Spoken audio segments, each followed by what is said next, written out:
Hey guys, James here from TCGU University. Come back at you with another deck profile. Today we're going to be going over my Akashic Records Bunko deck. This deck is purely just Akashic Records cards from the set. Akashic Records being one of my favorite animes from that set itself. I'm not a huge fan of the other things, but I really liked Akashic Records when I watched the anime itself. So I went and picked up all of it now at this point. All of it that I could. I'm still missing a couple things to like max the deck, of course. Some of it's not cheap. But that happens. And I was waiting for the last couple of cards before I wanted to do that profile because I was missing some of the TD stuff. But I now have that, so I can get into it. So all you guys asking for this Bunko list, here it is. So let's get into the profile.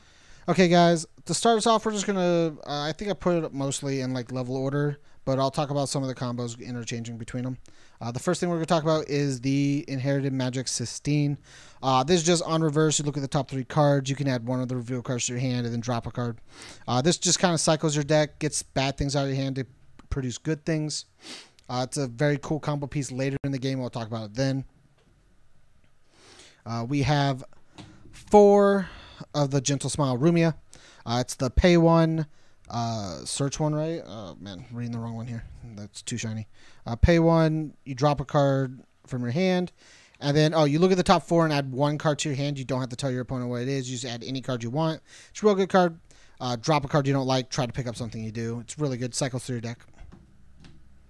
And then, my opinion, one of the better cards in this deck, and I think it's probably going to be a hit or miss card in general with Bunko. I think it's going to not be looked at all, but is Instantaneous Decision Glen.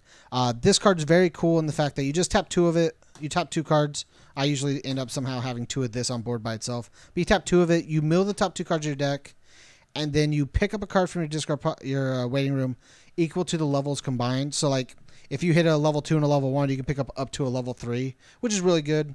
Then, like a lot of times, you hit a climax, you hit a level 0, you pick up just a level 0. But a lot of our level 0s cycle into something else, so it doesn't hurt us too bad.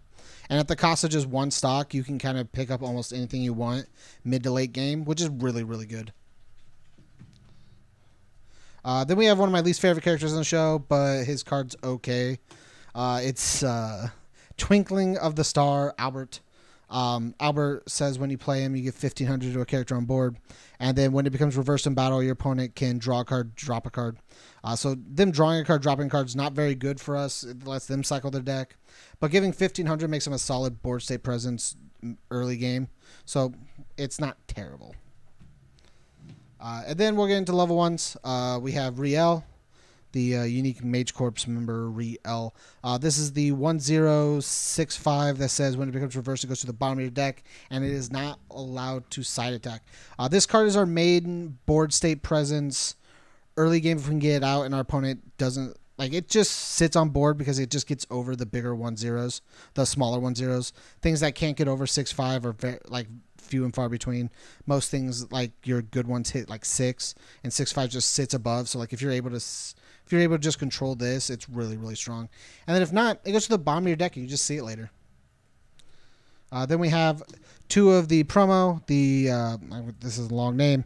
Not that bad of a situation, Rumia and Riel. This is the you drop a card to reveal the top card of your deck, and then you pick up a card from your waiting room equal to that card. This just kind of does the same thing as the Glen, but you don't have to pay for it. You don't have to tap. It's just drop 1 card from your hand, pick up another card, depending upon the card on the top of your deck. But like it just allows you to pick up things late game. It's a 1/0, so you don't get to play it too early, but it still cycles into things you need. And then the main combo for our level 1, which is 4 of the unique One Roof Rumia and Sistine. Under 1 Roof Rumia and Sistine. If you have 2 or more, it becomes a 5/5, which is really good. Becomes a 6/5 on combo, which really gets over a lot of things. Like, a lot of things don't get higher than like 6, so like a 6/5 works. It really does. And then when it reverses something, you get to search your deck for 1 card, 1 Fantasia Bunko card or Magic card, and add it to your hand. So it just says when you beat something, pick something up from your deck.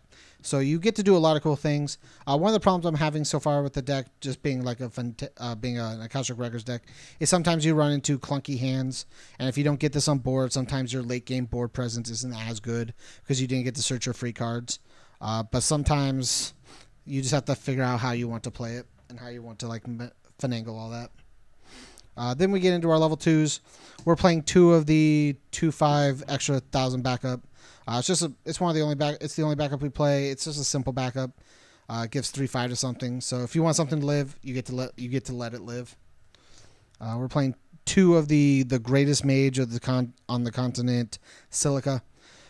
Experience, if you have 5 or more in your level, it gets Encore, which is really good. I love having this with Encore. It just allows us to sit on the board state, especially when this says when this card becomes reversed, if the opponent's battle opponent is not the same level, like if they put their level 3 out early, or like if you're at level 2 and your opponent played a level 2 early because they're playing a standby deck, you just get to bottom deck their card, which means you know when you're going to hit damage late game, which is really cool.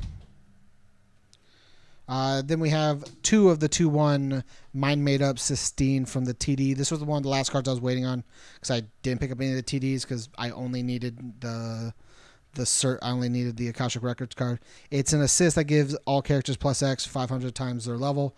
Super solid card in the back row. That also says when you play a climax, you get to give 1,000 to something else, which just means late game we get to power over things, which is what, in my opinion, the deck needs, because sometimes it just kind of sits late and depends on getting damage from our 3/2. Into our last 2/1. We are playing the Black Magic of Destruction Glyn at extra card, event card. It just says you choose 1 card in your hand, you drop it, and then you choose 1 level 3 or lower character in your opponent's board, and you bottom deck both these cards. So you drop 1 card to bottom deck to your card and your opponent's card, which just means sometimes you can get bad things off the board.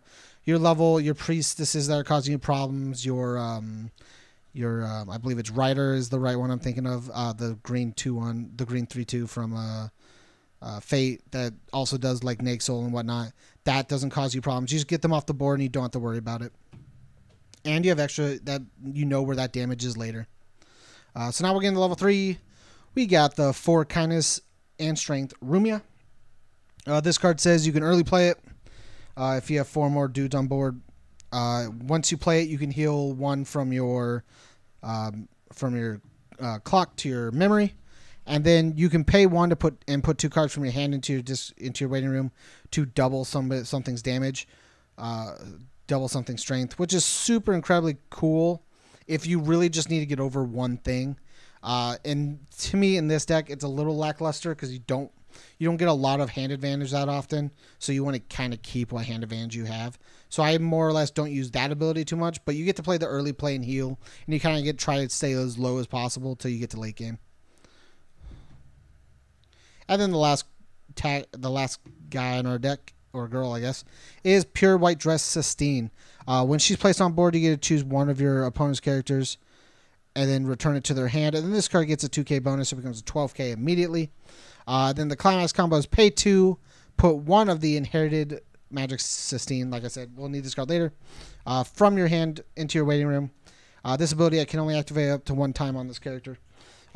When this card's battle opponent becomes reversed, if this climax is in your climax area, if you pay the cost, you can untap this character. You can stand this character, which just means you can attack, ditch, pay 2, stand it back up, and then get to attack again. You can do it up to 6 times technically, each one being able to do it up to 1 time, which just means you have to have 3 of these in hand. You have to have the 6 stock, all 3 of these on board. There's a lot of conditions to be able to do it, but you could possibly do it. I got close 1 time, but they died before I got a chance. But that happens. Thanks again for checking out the profile, guys. If you liked my Akashic Records deck, let me know down below. I'd like to hear what you guys think about it, your guys' thoughts on it, which ones you played more than like 2 of, which ones you played 3 of, stuff like that. Make sure to like, comment, share, subscribe. Check out the other videos on the channel. We have a bunch of cool stuff in our for deck profiles. We did a case opening recently for Slime. I know you guys were really wanting this Bunko deck, and I'm glad I got the final pieces for it. Not only so I could see my full deck that I wanted, but also so you guys get the deck profile you guys wanted. So make sure to check out the other videos, share it with your friends, and we'll catch you all next time. See ya.